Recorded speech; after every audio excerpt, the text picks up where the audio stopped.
Sunil Chhetri കളമൊഴിയുന്നു. June 6-ന് കുവൈത്തിനെതിരായ FIFA ലോകകപ്പ് യോഗ്യതാ മത്സരത്തിന് ശേഷം അന്താരാഷ്ട്ര ഫുട്ബോളിൽ നിന്ന് വിരമിക്കുമെന്ന് 39-കാരനായ ഇതിഹാസ താരം സുനിൽ ഛേത്രി പ്രഖ്യാപിച്ചു. സോഷ്യൽ മീഡിയ അക്കൗണ്ടുകളിൽ പോസ്റ്റ് ചെയ്ത വീഡിയോയിലൂടെയാണ് തന്റെ തീരുമാനം അദ്ദേഹം അറിയിച്ചത്. 2 പതിറ്റാണ്ടോളം നീണ്ട കരിയറിനൊടുവിൽ ഇന്ത്യൻ ഫുട്ബോളിന്റെ ഇതിഹാസമായാണ് ഛേത്രിയുടെ മടക്കം. 2005 ജൂൺ 12-ന് പാകിസ്ഥാനെതിരെ അന്താരാഷ്ട്ര ഫുട്ബോളിൽ അരങ്ങേറ്റം കുറിച്ച താരം 150 മത്സരങ്ങളിൽ 94 ഗോളുകൾ നേടിയിട്ടുണ്ട്. നിലവിൽ സജീവമായ കളിക്കാരിൽ ഏറ്റവും കൂടുതൽ അന്താരാഷ്ട്ര ഗോളുകൾ നേടിയ ലയണൽ മെസ്സിക്കും ക്രിസ്ത്യാനോ റൊണാൾഡോയ്ക്കും തൊട്ടുപിന്നിലാണ് ഛേത്രിയുള്ളത്. 6 തവണ AIFF player of the year award നേടിയ താരത്തെ 2011-ൽ അർജുന അവാർഡും 2019-ൽ പത്മശ്രീയും നൽകി രാജ്യം ആദരിച്ചു.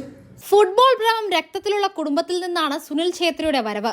നേപ്പാളി വംശജനായ ഛേത്രിയുടെ മാതാപിതാക്കൾ ഫുട്ബോൾ താരങ്ങളായിരുന്നു. അച്ഛൻ ഇന്ത്യൻ ആർമി ടീമിൽ അംഗം, അമ്മയും ഇരട്ട സഹോദരിയും നേപ്പാൾ വനിതാ ദേശീയ ടീം താരങ്ങൾ. ഇന്ത്യയുടെ റെക്കോർഡ് ഗോൾ സ്കോററായിട്ടും രാജ്യത്തെ ഫുട്ബോളിന് ഗതിവേഗം കൂട്ടാനെത്തിയ ISL ആദ്യ വർഷം അരങ്ങ് തകർത്തപ്പോൾ ഛേത്രി അതിന്റെ സൈഡ് ബെഞ്ചിൽ പോലും ഉണ്ടായിരുന്നില്ല. എന്നാൽ 2ാം സീസണിൽ റെക്കോർഡ് തുകയോടെ മുംബൈ സിറ്റി FCയിലെത്തി. ISLൽ ഒരു ഇന്ത്യൻ താരത്തിന്റെ ആദ്യ ഹാട്രിക്കും കുറിച്ചു. ജീവശ്വാസം നിറച്ച കാൽപന്തിനു പിന്നാലെ ഇന്ന് ഇന്ത്യൻ മനസ്സ് സഞ്ചരിക്കുന്നതിൽ പ്രധാന കാരണം നീലക്കുപ്പായത്തിലെത്തിയ ആ മനുഷ്യനായിരുന്നു.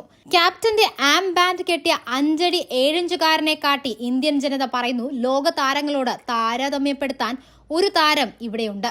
ലോക ഫുട്ബോളിൽ ഇന്ന് കളിക്കുന്ന താരങ്ങളിലെ ഗോൾ സ്കോറർമാരിൽ 3ാമനാണ് അദ്ദേഹം. 100ന്റെ നിറവിലെത്തി നിൽക്കുന്ന ഇന്ത്യയുടെ പ്രിയപ്പെട്ട ക്യാപ്റ്റനാണ് Sunil Chhetri. Indian football team captain Sunil Chhetri അച്ഛനായ വാർത്തയും ആരാധകർ ഒരിക്കൽ ഏറ്റെടുത്തിരുന്നു. 2023 ഓഗസ്റ്റ് 30-നാണ് സുനിൽ ഛേത്രിക്കും ഭാര്യ സോനത്തിനും ആൺകുഞ്ഞ് പിറന്നത്. ഇക്കാര്യം താരം തന്നെയാണ് സമൂഹ മാധ്യമത്തിലൂടെ ആരാധകരെ അറിയിച്ചതും. വൈകാരികമായ കുറിപ്പ് പങ്കുവച്ചാണ് താരം സന്തോഷ വാർത്ത അറിയിച്ചത്. പോസ്റ്റിൽ കുട്ടിയുടെ പേരും ദമ്പതികൾ വെളിപ്പെടുത്തി. 2017-ലാണ് കാമുകി സോനം ഭട്ടാചാര്യയെ സുനിൽ ഛേത്രി വിവാഹം കഴിക്കുന്നത്. വർഷങ്ങളായുള്ള കാത്തിരിപ്പിന് ശേഷമാണ് ഇരുവരുടെയും തേടി സന്തോഷ വാർത്ത എത്തിയത്. ഇതിനു മുൻപ് താരം അച്ഛനാകാൻ പോകുന്ന വാർത്ത പങ്കുവച്ചതും വാർത്തകളിൽ ഇടം പിടിച്ചിരുന്നു. വിജയ ഗോളിന് ശേഷം പന്ത് ജേഴ്സിക്കകത്ത് വെച്ചാണ് ഭാര്യ ഗർഭിണിയാണ് എന്ന വിവരം സുനിൽ ഛേത്രി ആരാധകരെ അറിയിച്ചത്. സമൂഹ മാധ്യമത്തിലൂടെ കുഞ്ഞിന്റെ പേര് സുനിൽ ഛേത്രി അന്ന് വെളിപ്പെടുത്തിയിരുന്നു. മാതാപിതാക്കളാകാനുള്ള തങ്ങളുടെ ആഗ്രഹം എല്ലാ പ്രതിബന്ധങ്ങളെയും പരാജയപ്പെടുത്തി. അങ്ങനെ ഞങ്ങൾ ഇവിടെ എത്തി. ഞങ്ങൾ 3 പേർ. ലോകമേ, ഇതാണ് ഞങ്ങളുടെ മകൻ ധ്രുവ് എന്നും സുനിൽ ഛേത്രി അന്ന് കുറിച്ചിരുന്നു. എല്ലാവരുടെയും സ്നേഹം നിറഞ്ഞ നിരവധി സന്ദേശങ്ങൾ തങ്ങൾക്ക് ലഭിച്ചിട്ടുണ്ടെന്നും ഒരിക്കലും മറക്കാനാകാത്ത രീതിയിൽ കരുതൽ നൽകേണ്ടവരുണ്ടെന്നും ഹൃദയത്തിന്റെ അടിത്തട്ടിൽ നിന്ന് അവരോടെല്ലാം നന്ദി അറിയിക്കുന്നുവെന്നും സുനിൽ ഛേത്രി അന്ന് കുറിച്ചു. ജൂണിൽ നടന്ന ഇന്റർ കോണ്ടിനെന്റൽ കപ്പിൽ ഗോൾ നേടിയ ശേഷമാണ് ഛേത്രി കുഞ്ഞുണ്ടാകാൻ പോകുന്ന കാര്യം പ്രഖ്യാപിച്ചത്. ഗോൾ നേടിയ ശേഷം പന്തിനെ ജേഴ്സിക്കുള്ളിലാക്കിയ ഛേത്രി ഗാലറിയിൽ കളിക്കാനായി എത്തിയ സോനത്തിന് നേരെ വിരൽ ചൂണ്ടുകയായിരുന്നു. മത്സരശേഷം നടന്ന അഭിമുഖത്തിൽ താനും സോനവും കുഞ്ഞിനെ പ്രതീക്ഷിക്കുന്നതായി ഛേത്രി പറഞ്ഞു. 13 വർഷത്തെ പ്രണയത്തിന് ശേഷം 2017 ഡിസംബറിലാണ് ഛേത്രിയും സോനവും വിവാഹിതരായത്. മോഹൻ ബഗാനിൽ കളിക്കുന്ന സമയത്ത് ഛേത്രിയുടെ പരിശീലകനായിരുന്നു സോനത്തിന്റെ പിതാവ് സുബ്രത ഭട്ടാചാര്യ. കുട്ടിക്കാലം മുതൽ ഛേത്രിയെ കാണുന്ന സോനം 15-ാം വയസ്സിൽ തന്റെ പ്രണയം വെളിപ്പെടുത്തിയിരുന്നു.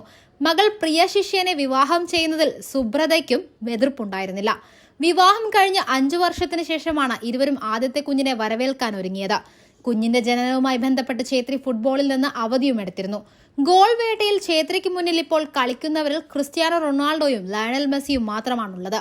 ഗോളടിച്ചു കൊണ്ടിരിക്കുക ഛേത്രിയുടെ ശീലമാണ്. സാങ്കേതിക പരിചയത്തിൽ ഛേത്രി വളരെ മുൻപിലാണ്. അറ്റാക്കിങ്ങിൽ ഇത്രയും മികവ് കാണിക്കുന്ന താരങ്ങൾ വിരളമാണ്.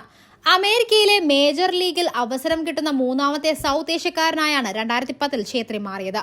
2012-ൽ പോർച്ചുഗലിലെ Sporting Club de Portugal B ടീമിലും ഛേത്രി ഇടം പിടിച്ചു. 2008-ലെ AFC ചലഞ്ച് കപ്പ്, 2011, 2015-ലെ സാഫ് ചാമ്പ്യൻഷിപ്പ്, 2007, 2009, 2012-ലെ നെഹ്റു കപ്പ്, 2017-ലെ ഇന്റർ കോണ്ടിനെന്റൽ കപ്പ് എന്നിവയിൽ കിരീടം നേടിയ ഇന്ത്യൻ ടീമുകളുടെ ഭാഗമായിരുന്നു സുനിൽ ഛേത്രി. അടുത്ത മാസമാണ് ഛേത്രിയുടെ അവസാന അന്താരാഷ്ട്ര മത്സരം. ജൂൺ 6-ന് കുവൈത്തുമായുള്ള മത്സരത്തിന് ശേഷം കളമൊഴിയും അദ്ദേഹം. ഫിഫ ലോകകപ്പ് യോഗ്യതാ റൗണ്ടിൽ ഗ്രൂപ്പ് എയിൽ 4 പോയിന്റുമായി നിലവിൽ ഖത്തറിന് പിന്നിൽ 2ാം സ്ഥാനത്താണ് ഇന്ത്യ. 3 പോയിന്റുമായി കുവൈത്ത് 4-ാമതുമുണ്ട്. രാജ്യാന്തര ഫുട്ബോളിൽ നിന്ന് വിരമിക്കൽ പ്രഖ്യാപിച്ച് സുനിൽ ഛേത്രി കുവൈത്തിനെതിരായ ലോകകപ്പ് യോഗ്യതാ മത്സരത്തോടെയാണ് വിട പറയുക. ജൂൺ 6-ന് കൊൽക്കത്തയിലാണ് ഛേത്രിയുടെ വിടവാങ്ങൽ മത്സരം. ഇന്ത്യൻ ഫുട്ബോളിലെ മൂർച്ചയും മുനയുമുള്ള കളിക്കാരനായ സുനിൽ ഛേത്രിയുടെ വിടവാങ്ങൽ ആരാധകരെ വേദനിപ്പിക്കുമെന്നതിൽ തർക്കമില്ല. ഇന്ത്യൻ ഫുട്ബോളിന്റെ രാജ്യാന്തര നേട്ടങ്ങളുടെ കൊടിക്കൂറ ഛേത്രിയുടെ കയ്യിൽ ഭദ്രമായിരിക്കും. യൂറോപ്യൻ ലീഗുകളിൽ വരെ കളിക്കാൻ മികവുള്ള കളിക്കാരനാണ് ഛേത്രി എന്നതിന് ISL-ൽ കളിക്കുന്ന വിദേശ താരങ്ങളോട് തോളോട് തോൾ ചേർന്നുള്ള പ്രകടനം തെളിവാണ്.